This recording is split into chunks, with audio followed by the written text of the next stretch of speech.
Good morning. True crime fans. You guys all true crime fans here? Show of hands. True crime fans? True crime? Okay. You're in the right place. Welcome to all of you in the chairs, as well as those who are viewing from our recording. I'm John Oftebro, Society President. Today is important as it is the last time we can meet in this beautiful room, as we are on the move to our new home in the Anderson Park, about 2 blocks from here. We'll be in a 1938 log cabin known as the Adair House. It's a little cozier than what we've had next door here in our museum, but by July we'll be in there tucked in and you can come and visit us. It's something you could have read about in the newsletter if you've gotten it or read it. I've talked to a couple of people who've gotten the newsletter and they haven't read my story in there. So you guys, you not only have to open it up, you have to read it, okay? Because Laura Lee goes to a lot of effort, as do the writers, to produce this thing. So there you are. Right after our speaker Q&A, I want you to stick around because we've got a couple of cakes over here to celebrate. So it's a good time to mingle, say hi. There's people here you probably don't know, but you will by the end of the day. So while our museum is closed for packing, there's a nice display table over here, so take a look at that. And Teresa might be outside again if any of you still want to renew your membership or join for the first time. So while the museum is closed for packing, we're carrying on. And there is a sign-up sheet right up here for any volunteers who want to help us move. So, usually when you hear about these things, you're out of town. Right? But we'll have professional movers, so there's no heavy lifting, but we'll need a few people to help us pack up some of our display items. So you can come up. The moving date will be about one of the first couple of weeks in June, actually. But right now we've already got 120 boxes into the Fuller House, which is next door to the Adair, just kind of staging. So that's all good. This time I'd like to introduce a couple people who are new. Sina, would you stand up, please? She's a city council person, and met her at the old firehouse gathering we had last Saturday. And anybody else that's here because they were there and heard about this? What happened to the 30 people that said they were coming? I don't know. Well, anyway, welcome. Thank you. Okay, there's the second one. Awesome. Okay. Yeah, that was pretty fun. So, okay, at this time I'm going to introduce a longtime member, Tom Hansen. Could you come up here, please? He has a special offering for you.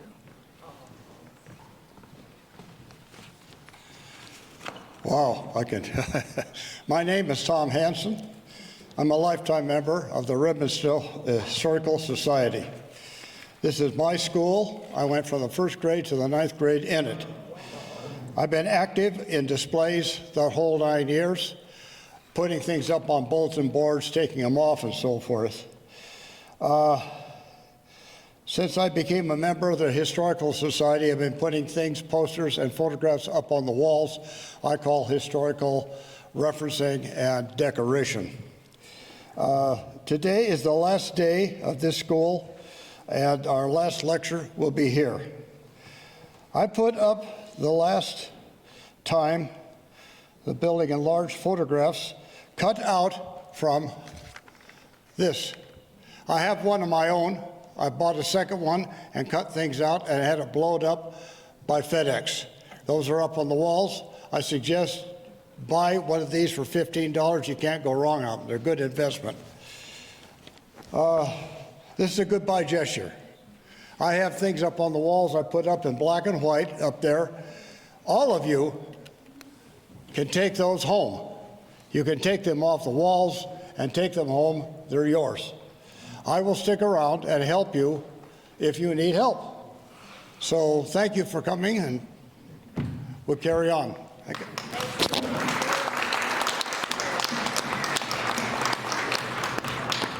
Thank you, Tom. So now I'd like to recognize the school bell team. And I hope many of you have already taken a look at our bell out here that has quite a history. And sometimes this team that we put together about 4 years ago has been known as the Dingalingers. We've been ringing our own bell for 4 years to get it where it is. So will Joe Townsend, Dean Jowers, and Dale Potter please come up here along with Holly.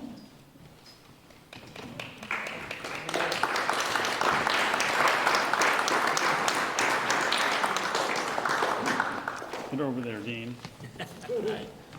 Line up like the good folks you are. In early 2022, we were given the Cincinnati Bell by the city of Redmond, after a long process, originally on a school building possibly in 1885. Tom, you weren't even here then. And it was there on one of the schools, we're not really sure. Been a lot of research done on it. It was lost for a number of years. It was rung at Dwight Eisenhower's inauguration and then moved to Marysville. After a few years, it moved to Montana, where it stayed for many years.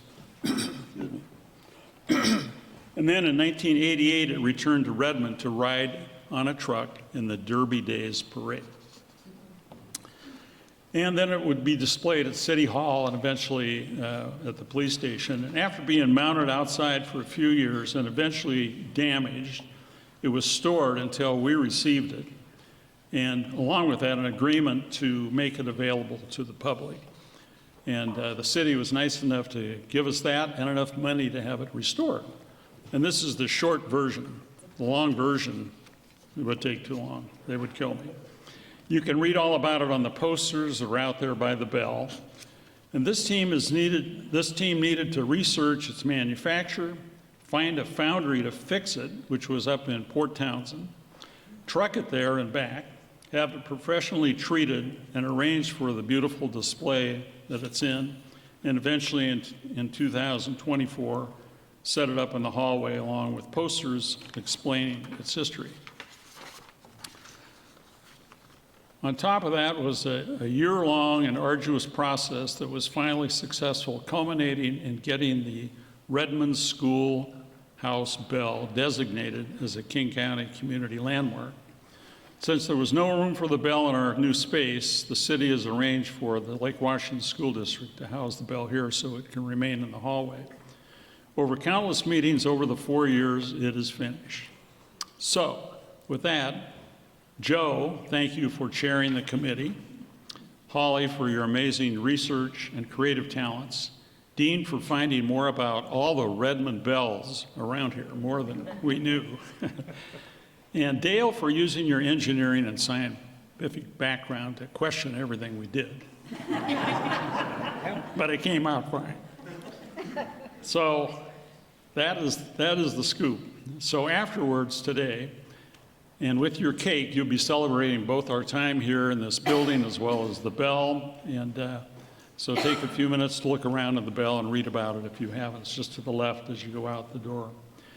I also want to take this time to thank our many volunteers who throughout the year that assist Holly with collections, docent our visitors, write newsletter articles, host our tables at various events, set up chairs and tables for these programs, provide treats and coffee, and of course, our important board members and officers who keep the society moving forward. So please help me thank all of those incredible volunteers.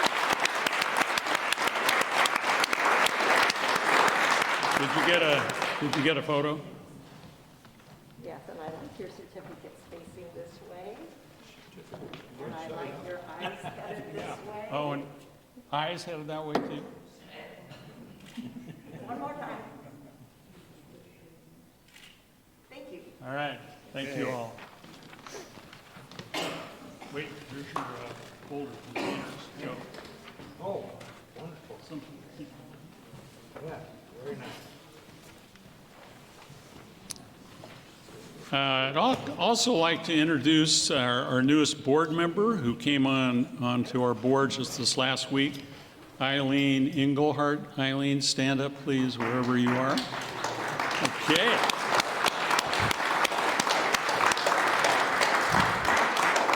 We ask for volunteers all the time, and sometimes people just come on. And so she's going to be taking our incredible volunteer, Joanne Potter's place, as our volunteer coordinator starting in the fall. I am somebody. And Janet Berkland, would you stand, please? Janet, you have to stand. That's the way it goes here. When Janet heard about the Redmond Historical Society, she decided to move here from Boston area. And she's been involved in the Framingham, if I said it right, Historical Society there near Boston for many years. And says, wow, can I get involved in this? So she's going to be joining our program committee. So thank you both for joining in. And before I introduce Laura Lee, who is not here today because she's sick, I'm going to read our statement of land acknowledgement. We acknowledge that we are on the ancestral lands of the Coast Salish peoples who continue to steward these lands and waters as they have since time immemorial. We recognize Washington's tribal and indigenous or native organizations which actively create, shape, and contribute to our thriving communities. The Redmond Historical Society is committed to doing our part to engage with and amplify the voices of Native peoples and tribes.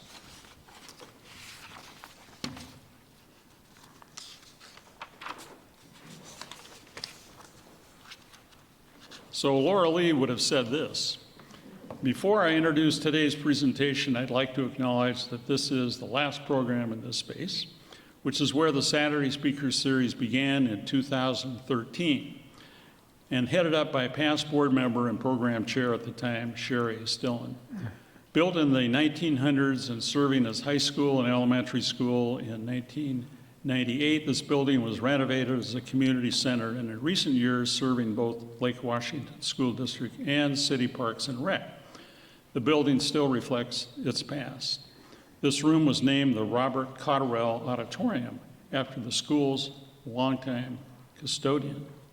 He was also the choir and chorus director, and he was also the choir director for Faith Lutheran Church, which happened to start in 1947 in the same Adair house that we're moving to. So, how about that? You Lutherans out there, you know more history now. And today, despite high-tech amenities, the multipurpose room still has a funky school feel with high ceilings, heavy curtains, scuffed floors, and a bit of echoey sound. It's been wonderful and fitting. The room has been a historical lecture series for years. And meanwhile, we're looking for a new venue for our fall programs, and we hope that will be happening in the new Redmond Community and Senior Center in the Oak Room, where many of you have been. And now to introduce today's presentation. Oh, and I forgot. Silence your cell phones. Okay. And now we're going to have our tale of true crime in Redmond. On August 21, 1895, Joseph Cicero was killed on Avondale Road, just south of Northeast 116th Street. That's right out by the PCC if you're going north on Avondale.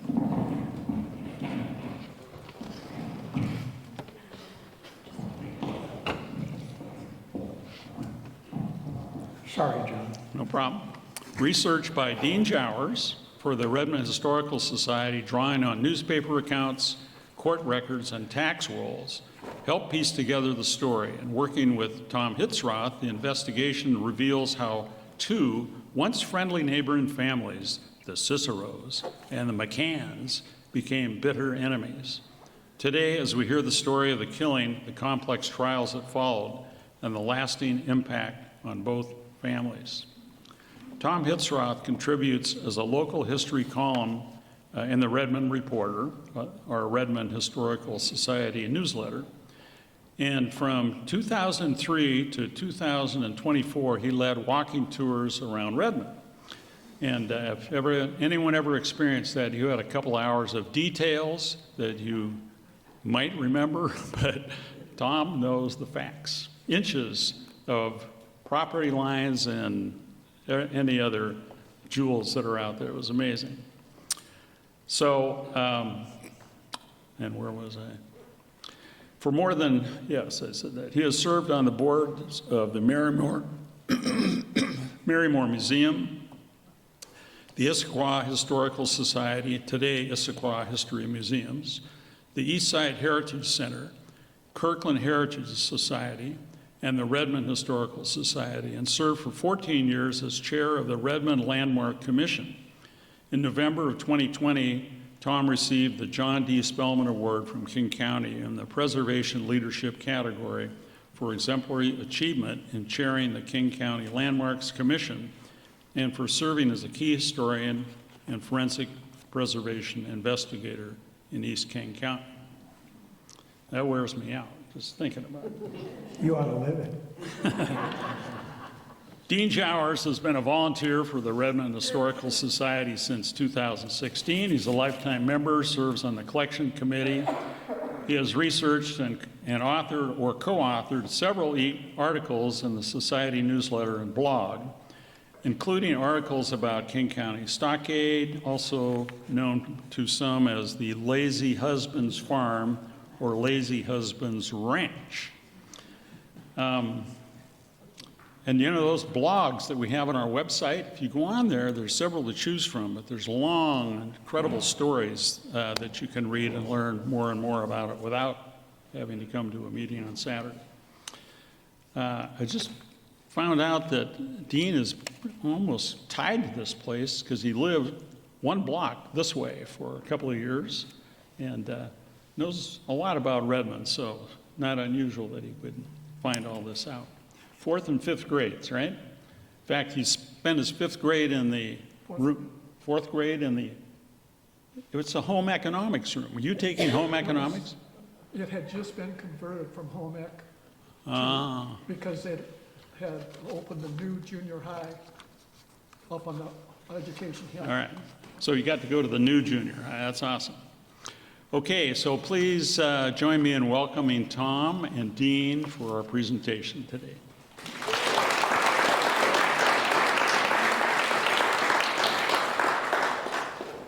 Thank you. I'm going to be operating some sophisticated equipment that my neighbor's 11-year-old son could work better than me. Bear with me. The irony of talking about a murder on a day like this isn't lost. However, as far as the school building is concerned, this is a celebration, not a wake. So anyway, Dean and I were working on a different homicide when he came across this one. We still have the other one to finish. And one of the things that was that attracted me to this particular one was, for once, you have such a detailed chronology of events, but the timeline is very tight. And you don't run across ones this old with that kind of information. So, it's up there. Remember, this is a sophisticated piece of equipment for me. The area around Redmond and Avondale was pretty much still in the old or Wild West for the most part. Other events in the area going on at roughly the same time were a major dispute between Alonzo Parks and Michael McCann over trespass. a dispute between Thomas Proven and Alonzo Parks over when the school year was to start.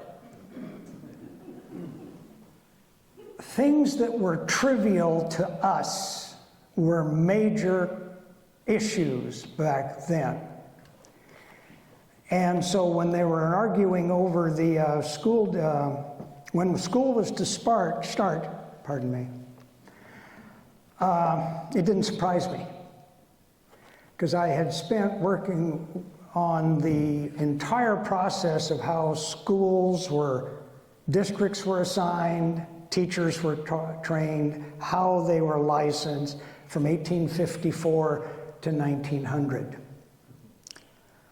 And we learned that in about this same time, the school year ran from July 1 to June 30, the old federal fiscal year. The argument that comes out of this is school was only required to be 3 months long,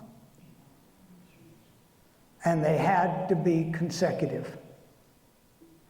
But the state left it up to the school districts to determine when that 3 months would be. So it didn't surprise me when I find out that they're arguing over when the school year is to start. There was a dispute between Alonzo Parks and Thomas Proven over the school furniture. Something, again, very trivial today because we have school districts that worry about that. They didn't back then. And the Redmond School, located in today's Anderson Park area, was twice destroyed by arson by person or persons unknown.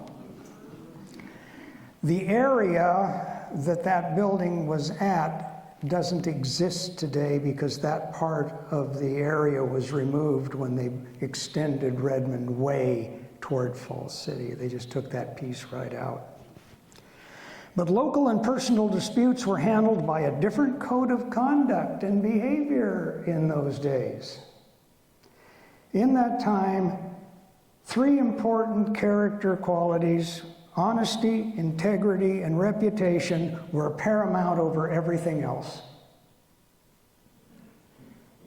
So these had to be defended as a matter of honor. So today, while I might turn around and call Dean a liar and he'd tell me to go put it somewhere, it wasn't that way back then. You have impugned that man's reputation, and in this case, they did it in front of witnesses. He has to defend himself or be thought weak. So what follows is a case where emotion overcomes reason and judgment. We don't have any of that today, do we? And the events get out of hand. And I think for many of us, we will understand that these are just people of their time, but not our time. We have to go back and live in their world. Let's see. Oh, okay. It worked. I'll get real good at this by the end. So by 1895, Redmond was emerging from a settlement into a village. And this is Luke McRedmond's plat for Redmond that he filed with King County. We need to understand that this is 4 years before the murder we're discussing and 17 years before the town will be incorporated. So it's Redmond by name only, not because it's been approved to be that. The plat is 600 feet by 700 feet. That is the village of Redmond. And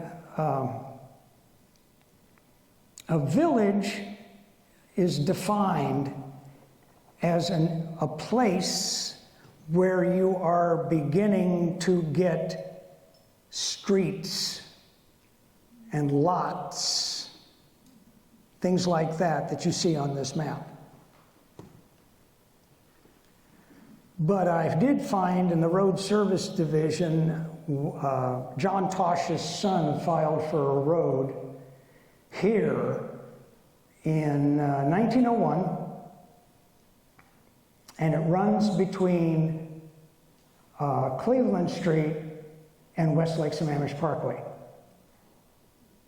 And at least 3 times in his narrative, he refers to this area as a village.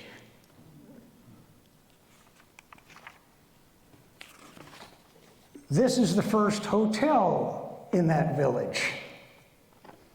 Sykes Valley Hotel was built in 1889 by William Sykes.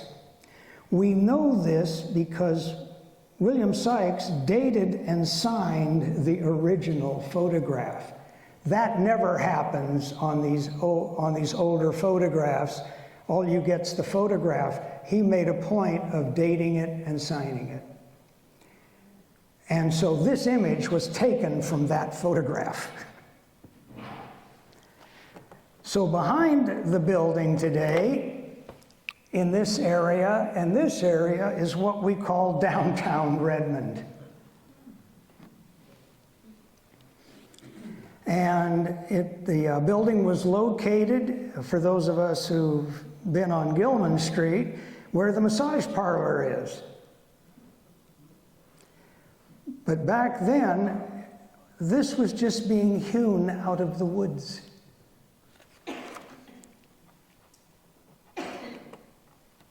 This is the Redmond Post Office, the one that wasn't in Luke McRedmond's house. And it was located where the Hotel Redmond is today, which I'm sure a lot of people will remember was the clubhouse for the golf course. And so it's located right almost where the building is today. Also, just to point out, this is heading toward the river. It's nothing but trees. But I call your attention to this person and this person because across the street's the railroad depot, and they're both in it. And at some point, no one caught the fact that those photographs were probably both taken on the same day.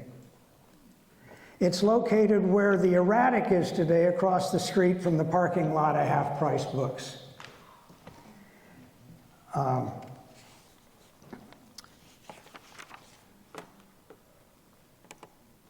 This is the area in Avondale for Thomas Proven. And this photograph was taken in 1910.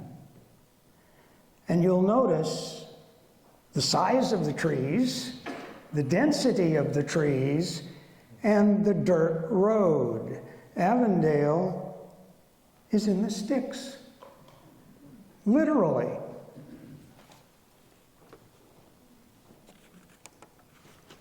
This is the photograph Dean and I both like. He found it. And it was taken sometime in 1888 or 89 in Washington Territory. This is a photograph of a trestle across the wetland and the Sammamish River. This is the wetland. The Sammamish River's right here. So if you blow this photograph up the size of an aircraft carrier, you can see there's a gap right there for boat traffic to go through. Right about here is where 154th Avenue is today, and your whole industrial area that's there today is here. They just drained it and built it. But look at again. We're in the boondocks. Nothing but trees. Downtown Redmond is right there. So the point of the photographs is to illustrate that Redmond and Avondale were pretty much in the wilderness in those days when this event occurs. So Dean put this together. This is Avondale Road. And based upon the information that we've looked at, assessed, argued over, whatever, we believe that this is where Cicero's home was, where the gunfight occurred, where the initial discussion we're going to be talking about started, where the fist fight occurred and the work party was located, and where the McCann home was. Joseph Cicero was born in Canada about 1860. He and his wife Dora moved to Washington around 1891. They had 3 children, Myra, Maud, and George. Maud was born up in Avondale along with George. They moved onto the land in Avondale around 1891. He was an active member of the Republican Party.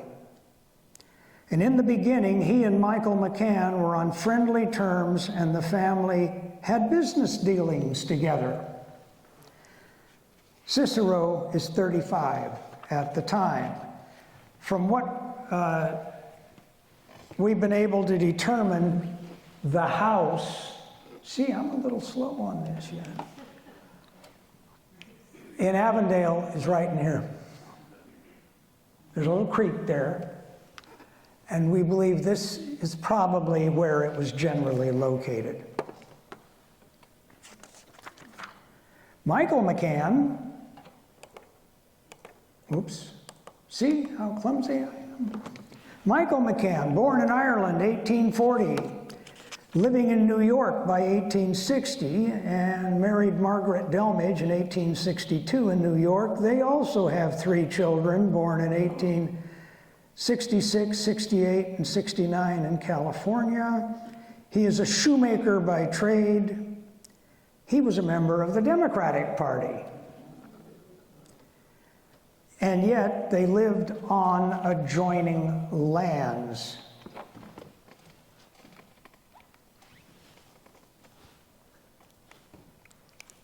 There we go. Wonder why it's not showing up. There we are. I'll get the hang of this just in about an hour. And we believe his house was located, his home, somewhere. We don't know if they were cabins or a house, so we're just calling it a house for the sake of argument.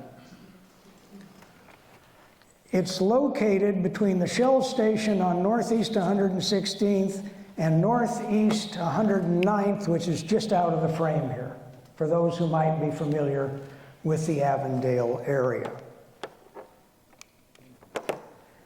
In 1894, John McCann was the district road supervisor for Avondale. In 1895, Thomas Proven was the district road supervisor for Avondale. In 1895, John again ran for district road supervisor against Thomas Proven.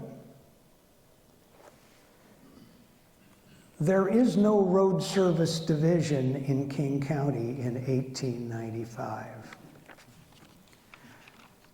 So, what does a district road supervisor do? He establishes work parties for the maintenance of the roads. The locals had to maintain the roads.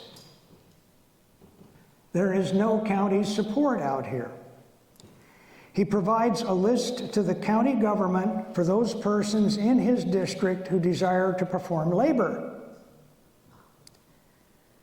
He gives notice to those interested in working 3 days prior to the work being done. And he provides a certificate to the King County Treasurer showing the number of days worked and the total due them for labor. Why? Because under state law, the amount of hours they put in has a dollar value. And the county will reduce their property taxes accordingly.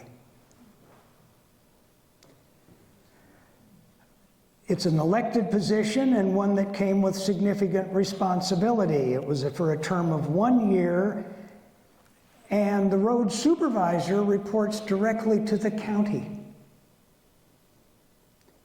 What's interesting, when I learned a couple of years earlier, is this same process for the deduction for property taxes also applied to school districts.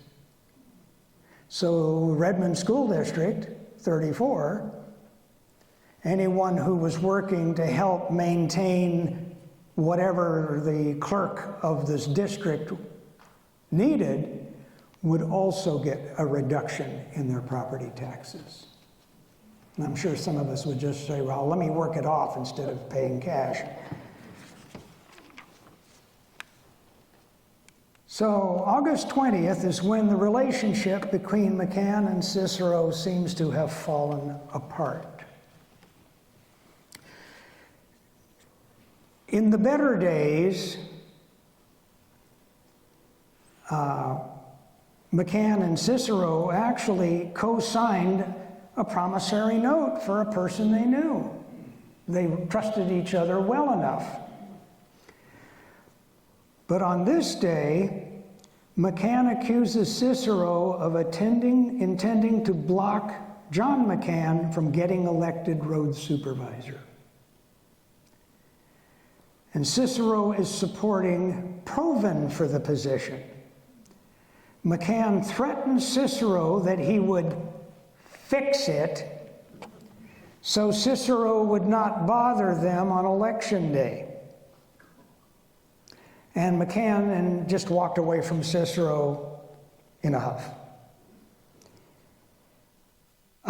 Additional evidence that Dean came up with supports the fact that the McCanns and the Ciceros had been getting along for quite some time. A plausible reason why they're having the falling out is they are supporting opposing candidates. And this is August 20th. In 17 days is the date of the election. So they feel that there is a need to get on the stick for this as soon as they can. August 21st. This is where it really gets interesting because you're seeing what's happened literally on this slide as the event is unfolding. At 8 o'clock in the morning, Michael McCann went towards Cicero's home and met him on the road. And then at 8:30, a witness alleged to be related to Cicero shows up to the confrontation that had begun between McCann and Cicero about the election. At 10 o'clock, Michael McCann rages to Frank and Sarah Sale, a neighbor, for 2 hours. And I'm sure that Frank and Sarah would have probably appreciated he not do that. At 12:30, Michael McCann tells his son James about the argument he had with Cicero that morning. At 1 o'clock, Michael McCann meets Cicero and the others returning to work on the road and also talks to Thomas Proven. McCann and Proven step away from the work area for a private conversation. But what has happened here is now, this is the second time that Michael McCann has directly threatened to fix it. So Joseph Cicero could not interfere in John's opportunity in the election. This is now the second time on two separate occasions. Ultimately, if we think about this, it was Michael McCann who did the most to interfere with John's opportunity. He helped prevent his son from having the opportunity to win the election. This, for those who are familiar with Avondale, is where we believe the work party was going to be. And this would be in the road, not this road, because it was only 40 feet wide in 1895.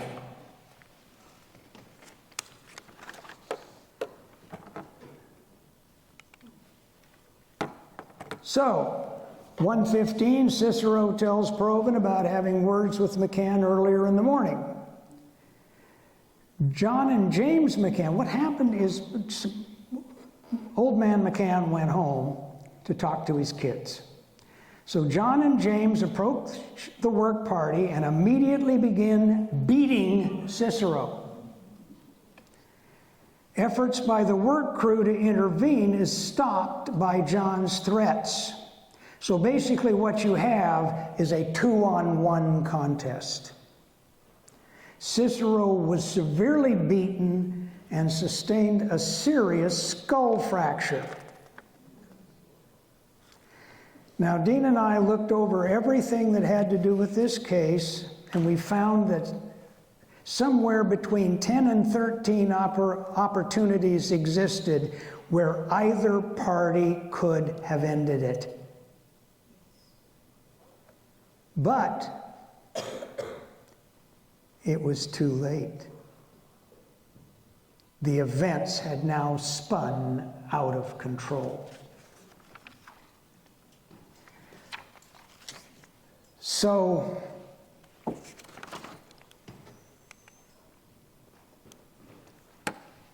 double check with me. McCann and Cicero beat him mercilessly. When that fight was over, Cicero goes back to his house to get his rifle. What he doesn't know is John and James have followed him.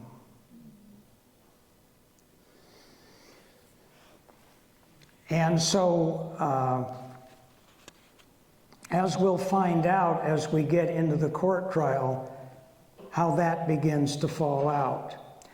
But McCann picks up a revolver, John McCann, that James had detained from a neighbor, shoots Cicero, and then pulls Cicero off his brother and helps James to his feet. We're going to go a little more into detail because that's going to come out in more detail at the trial. So John picks up Cicero's rifle and the revolver, and he and James walk back to the McCann house. Mrs. Cicero runs to her husband's body, collapses on it, and then she and some of the witnesses take Joseph's body back to the Cicero house. Sometime before 6 p.m., Michael McCann calls the sheriff to surrender John. About 6 p.m., the coroner and the sheriff take a steamer to Kirkland and work their way up to Avondale. On August 22nd, the remains of Joseph Cicero were taken to Seattle for autopsy, and the coroner's inquest was at 2 p.m. the following day. We should also note here, there is no law enforcement out here. They're on their own. Because Avondale is in the county.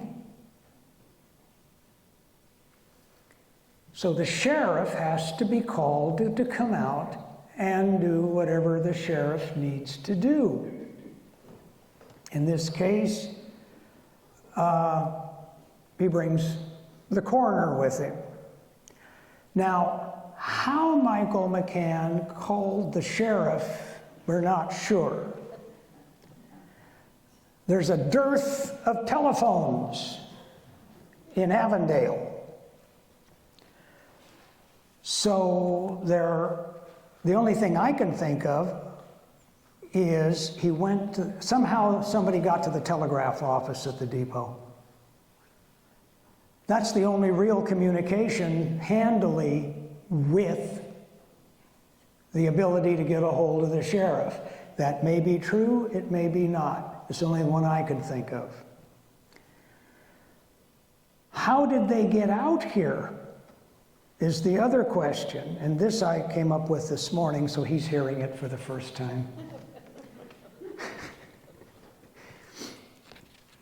He could have come from Leschi by taking the ferry, but that's going to take him to Maidenbower Bay, and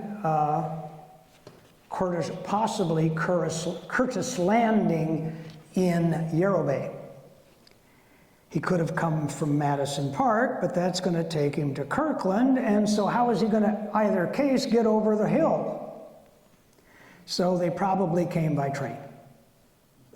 The 1905 homicide that Dean and I have been chewing around the edges on, that's how the sheriff got to Redmond, was on the train. And it's only 3.5 miles to Avondale from there.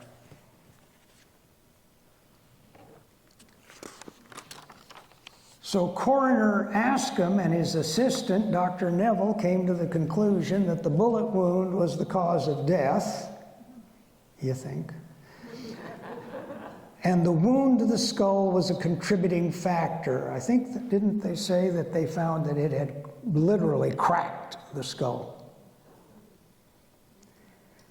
They also stated their belief that Cicero was insensible and helpless when John McCann shot him. So John, James, and Michael were arrested on a charge of first-degree murder. Joseph Cicero was buried August 25th at Mount Pleasant Cemetery up on Queen Anne Hill on August 25th. At the funeral, Mrs. Cicero was inconsolable and had to be treated by a physician. On August 30th, Michael McCann transferred the title of his property to his defense attorneys to pay for himself, James, and John. It's interesting that when Michael McCann was having his conversation with Frank Sale and saying he was going to fix it, he also said he didn't care if he lost his property, and he knew there would be jail time for him. How prophetic. Because they signed their property over to the lawyers for the defense. So everything Michael McCann said came true. So on August 30th, he transfers the title. On September 28th, the McCanns were arraigned in Superior Court, and with a lot of attorney haggling, I hope there's no attorneys, a trial date was set for November 4th. And the lawyers are the firm of White, Mundy, and Fulton. Judge White. And Judge White has the property. On November 4th, 1895, the trial of James, John, and Michael begins. The defense asks for a change of venue to Redmond due to no pretrial hearing, and it is denied. Now, why they wanted to move it to Redmond, I have no idea. There's no real Redmond to move it to. At 5 p.m., the prosecution and defense make their opening statements. Note the time, 5 in the afternoon. Prosecution and defense describe the nature of the crime in detail. The prosecution asserts the murder was one continuous event from start to finish. The defense asserts there were two separate events that resulted in Cicero's death. The first event was the altercation at the road between Cicero and McCann, where the beating occurs. He goes home to get his rifle. The second one was when they got the rifle and the McCann brothers followed Cicero home and opened fire from ambush on Cicero. At least that's what they alleged.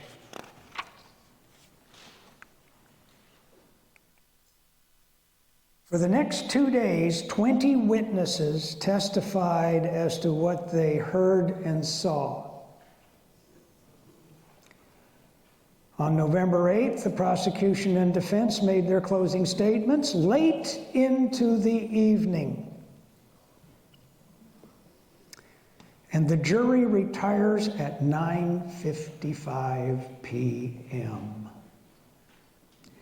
And they came back at 12:50 a.m.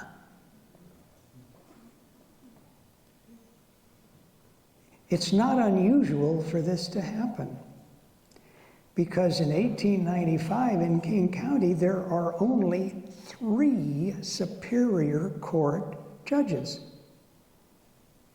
One handles the Court of Equity, one the Criminal Court, one the Civil Court. That means what? This ain't the only case they work on. So Judge Humes is constantly leaving, adjourning the court, go work on another case, and come back.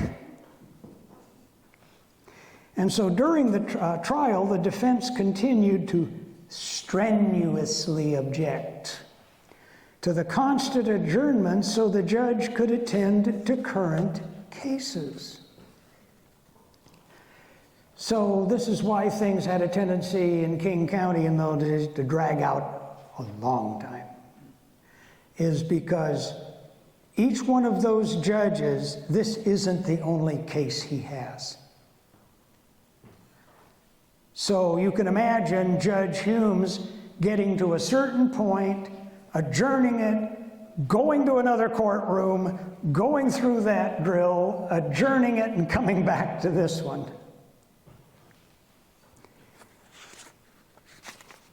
So they come back with the decision at 9:55, and it took 40 minutes to locate the judge. Michael McCann was out on bail and couldn't be found. So the verdict was delayed until 9 a.m. on November 9th, at which time James and John were found guilty and Michael not guilty. James and John got the sentence appropriate to the crime for that time. And the defense immediately motioned for a new trial.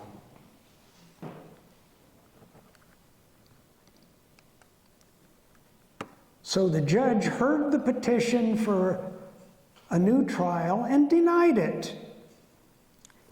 So the defense filed an appeal to the Supreme Court, 144 pages long, citing 44 areas in trial proceedings, but the Supreme Court upheld the Superior Court's decision.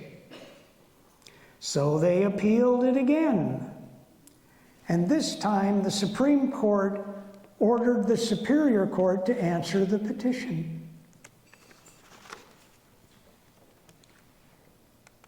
So in October 1897, remember these guys have been in jail since 1895. So the Superior Court responds to the Supreme Court. And the Supreme Court reviews the response, finds that the judge had erred in his instructions to the jury, and sent it back for retrial. I've only run across this one other time in one of the earlier homicides I investigated that I shared with you a couple of 3 years ago, and it was in the instructions to the jury.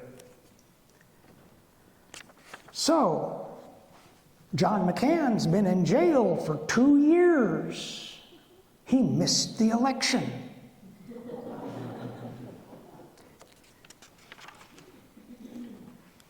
So the original prosecutor had been replaced, and the new prosecutor decides to retry the McCanns. There's no evidence that the original prosecutor was replaced for cause, so it was probably the election where they switched prosecutors out. So a new trial opened on October 28th.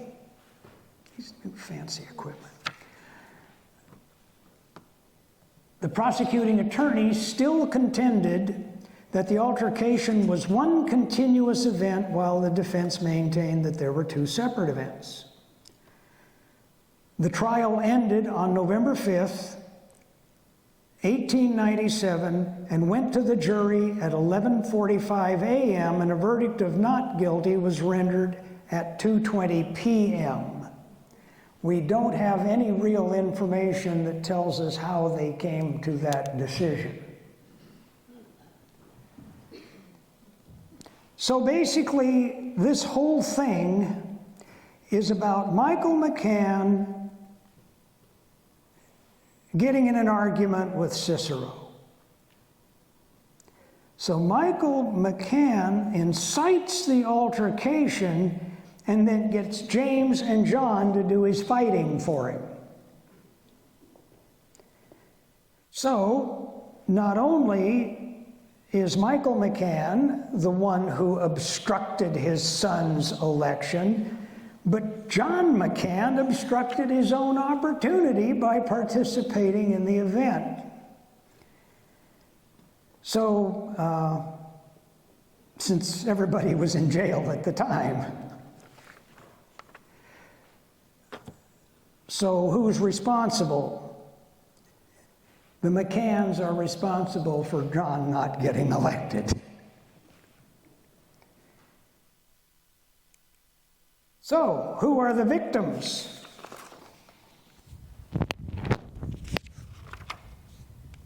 Joseph Cicero's a victim.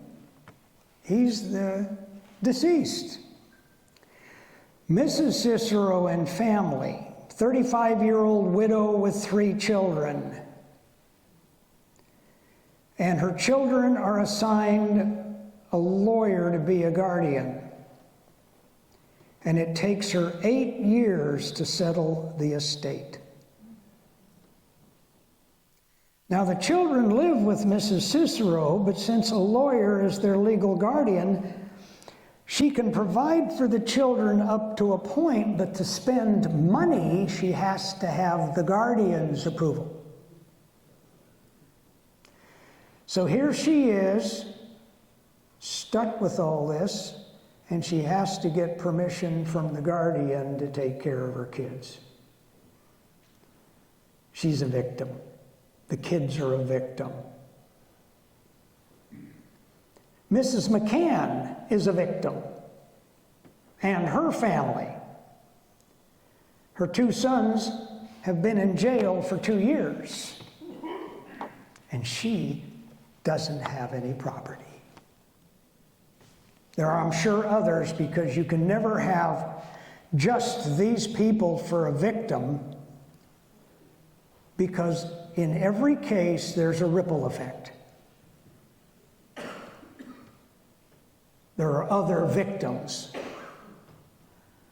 still in this because of people who knew the deceased, people who know the families.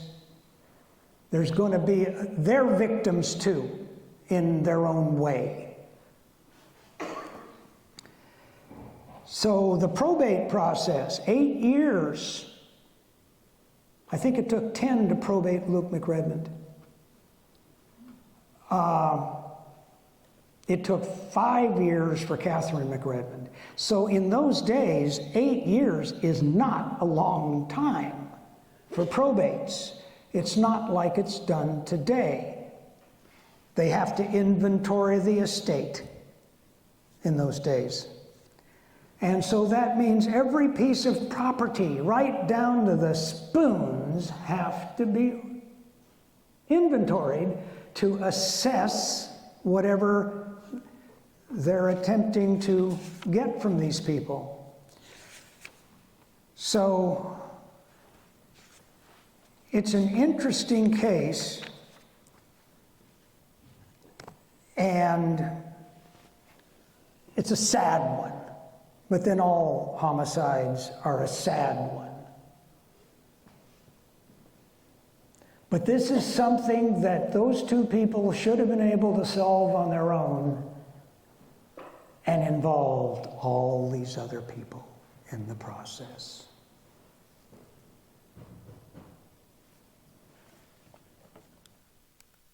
Questions? So, we've talked about the murder, we've talked about the events, we've talked about the trial. So this is where I turn it over to the real expert, because I'm just writing what we worked out together. So I'm going to give this over to Dean for any questions you may have. So my first question is, this is better than Dateline. Guess it was a statement. So raise your hands if you have a question. Okay. Look at them.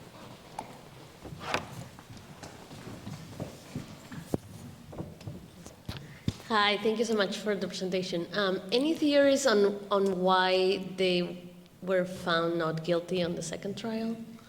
Theories on why they weren't found guilty at the second trial. What? Theories on why they weren't found guilty at the second trial.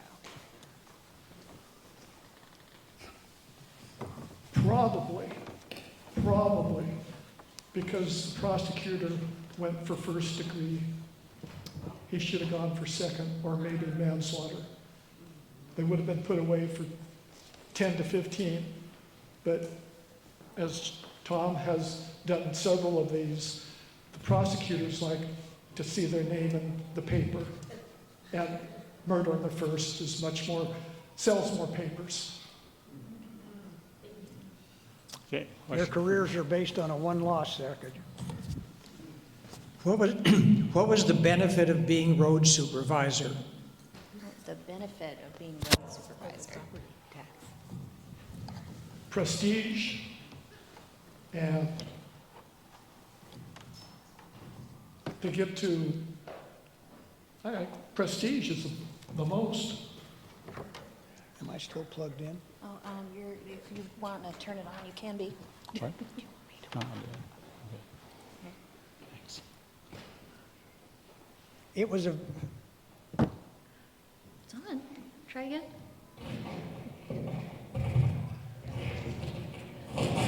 can you hear me now? Oh, yeah. All this sophisticated.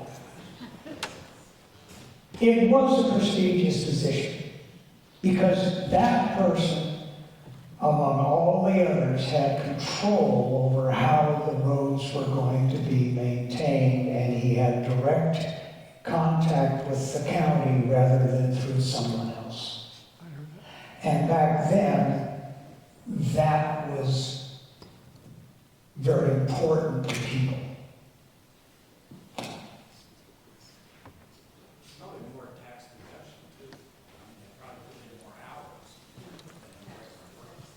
Well, that's a possibility.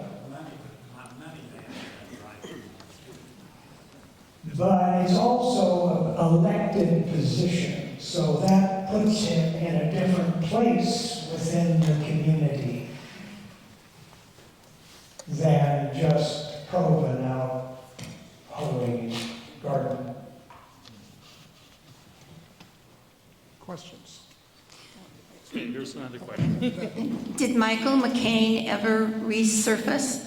And if so, what was found out about him? Did Michael ever resurface? Yes, he does. His family separates. John and James and their mother live in Seattle. We found them there in the 1900 census. Michael is in Bellingham. He ends up dying in the Skagit County Poor Farm, having nothing left. Mrs. McCann dies in 1903. Michael McCann dies in 1918.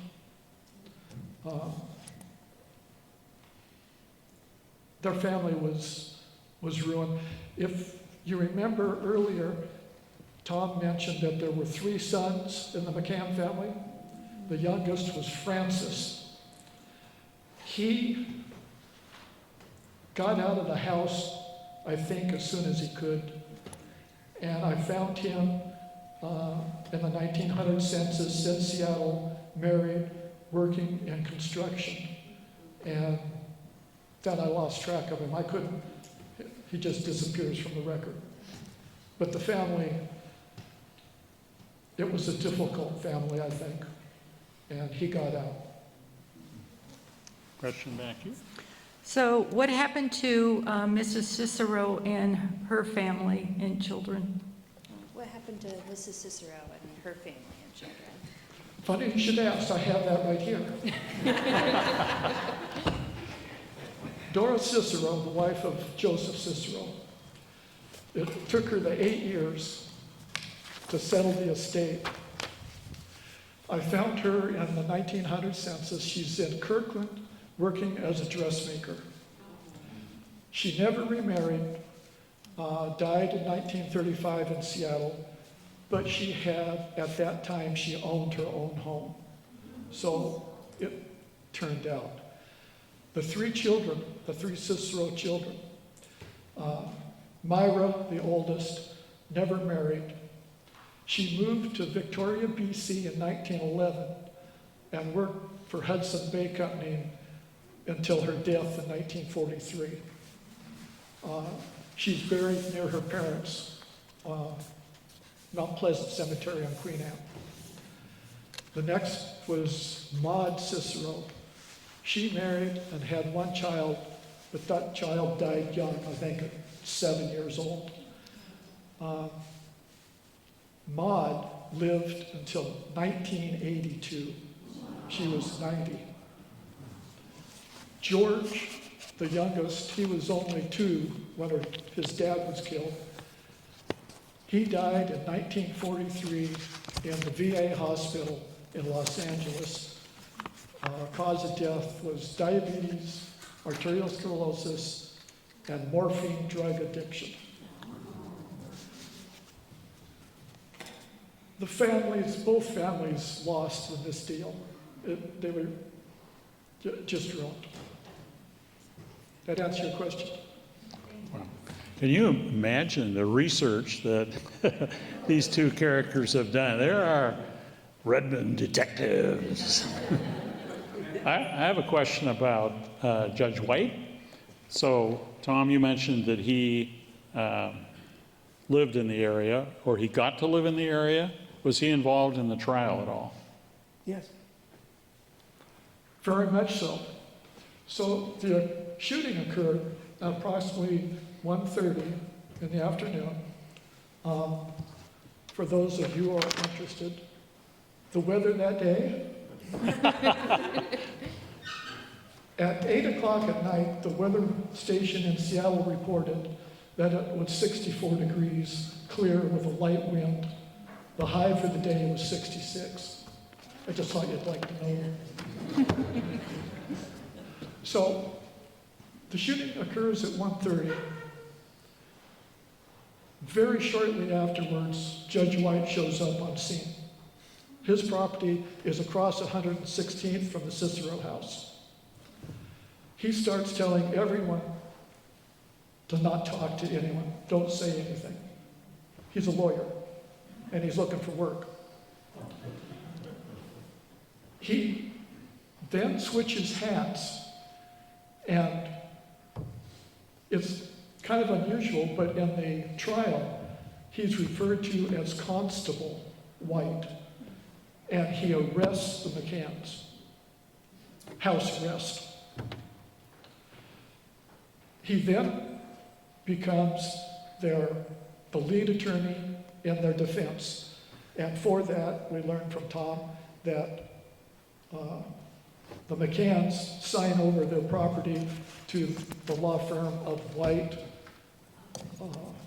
Monday, and Fulton for $1.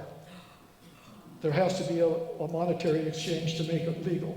So they give, or White gives them $1 and gets their 60 acres of property, which is divided up between the attorneys.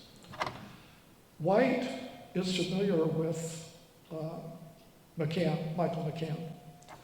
In 1885, there were the anti-Chinese riots in Seattle, and a number of citizens tried to round up Chinese people and put them on ships to ship back to China. William White, was against it, and he made a speech on the streets of Seattle, and he was also at the time the U.S. District Attorney for the 3rd Judicial District of Washington Territory, and he signed an arrest warrant for those individuals attempting to do this. Michael McCann was one of the people arrested. So Judge White, Lawyer White, Constable White, yes, he was in the whole thing. And at the Chinese riots, he's the one that contacted the governor to call out martial law. Great. Any more questions? All right. Oh, there's one more over here.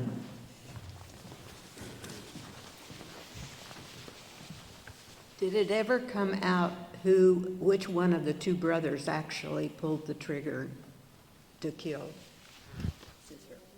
Know which one of the two brothers actually pulled the trigger? Yes. When Cicero came out of his house with his rifle, a Winchester, by the way, James McCann was hiding behind some stumps with a Smith & Wesson revolver, and he began shooting at Joseph Cicero. He missed 2 shots. Cicero fired 1 shot with the rifle and hit James McCann in the left arm, in the elbow. Cicero tried to work the action of the rifle, and it jammed. The 2 men closed and began to grapple and fell to the ground in the road, in Avondale Road. And Cicero was on top, holding James McCann down. At that point, John McCann came up from behind Cicero, picked up the revolver, and shot him in the back of the head. So yes, it was John who did the shooting. And there were approximately a dozen witnesses to this thing. There was no question that it happened, who did what. Well, there you have it, true crime fans. Let's give them a round of applause for this great story.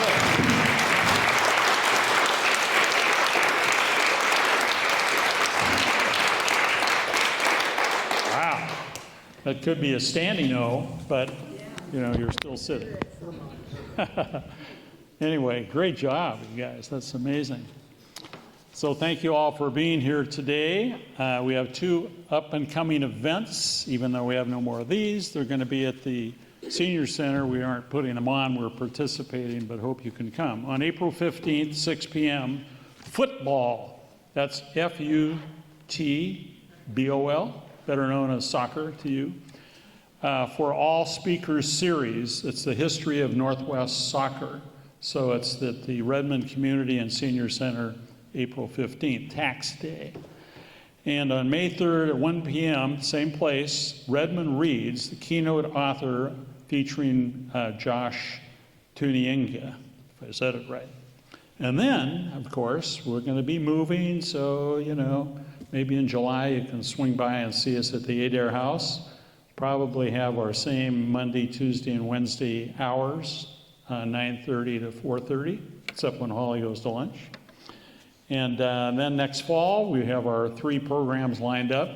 The first one is a woman who's going to describe, among other things, about Northwest travel, the Yellowstone Road that includes the Red Brick Road, and it came all the way from Boston to Seattle back in the day. And in October, we're bringing back Newt Berger. And, you know, he's been a speaker for us a couple of times.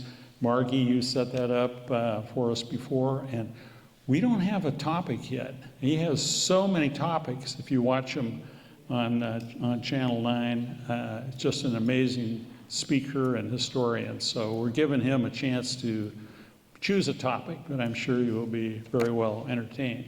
So one more thanks to our crew who have put lots of plates of chocolate and vanilla. And there's some plates that have both on them over there. Forks are supplied and napkins. So enjoy that, hang around and mingle a little bit. And our chair people, you don't have to do the chairs for a little while. So thanks again for coming and have a great day.